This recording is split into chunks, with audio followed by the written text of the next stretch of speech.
As everyone in this room knows, our elected officials are currently furiously pursuing Amazon to open a new headquarters here in Canada. I am incredibly offended by this as a Canadian, as a proud Canadian.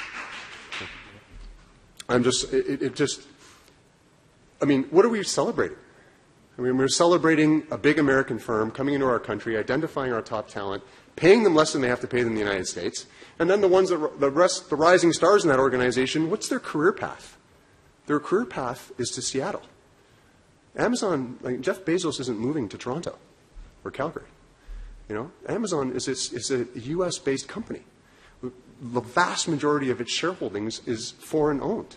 It doesn't benefit the Canadian economy. Sure, there's short-term benefits in jobs, and so we can look at this short-term blip and say, wow, what an amazing outcome in year. But long-term, it's catastrophically bad for us. And my point is, we must shed our colonial branch plant mindset. This is the point of my book. We have to shed the colonial branch plant mindset. We assemble vehicles for every major foreign multinational automotive company, but there is not a single Canadian car. We have as much expertise in automotive in Southern Ontario per capita, very close to the same amount of expertise per capita as Michigan. But we have no Canadian car that we're exporting around the world. So now, when the U.S. administration is looking to repatriate automotive jobs, manufacturing jobs, our Southern Ontario manufacturing industry is in jeopardy. And what's our solution going to be? We're going to pour billions more dollars into keeping GM, not Canada Car, GM, Ford, Chrysler, keeping those companies here. But that doesn't help us control our destiny. That perpetuates the branch plant environment that we live in. That makes us the junior partner.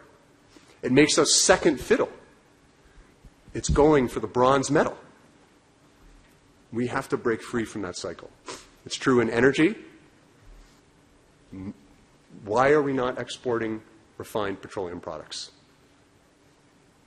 We largely export crude, and now it's dirty crude, and now it's, you know, near the bottom of we have no pricing power. We're totally reliant on global pricing, and you can see our economy move up and down in terms of GDP growth just as the price of oil moves up and down. That's insane, because Canadians, we're smart. When you look at the statistics in small bit, I mean, 75% of our exports go to the United States, as probably everyone in this room knows. 75% goes to one customer. Who of us in this room would run our business that way, with one customer being 75% of revenue? I mean, it's just facially like insane. But that's the way we live. And guess what? That one customer doesn't need the vast majority of what we sell to them. They have 2 or 3 or 4 or multiple other sources of the petroleum-related and automotive products, and including domestic sources. And I think everyone may know that in the Trump administration, the United States is going to achieve energy independence. And they've been at it since the Reagan era. They're going to achieve it. And then we have even less negotiating leverage. And so we go into things like NAFTA literally on our knees, literally on the defensive.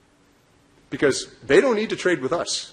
I mean, there's a graph in my book that talks about what a number of Americans would be impacted if they stopped trading with us. And if America stopped trading with Canada, there's something like 5 to 10 million Americans that would even notice. If they stop trading with us, we're talking about 23% of our GDP. Canada is like in ruins. So the way to win is diversify away from reliance on one big customer.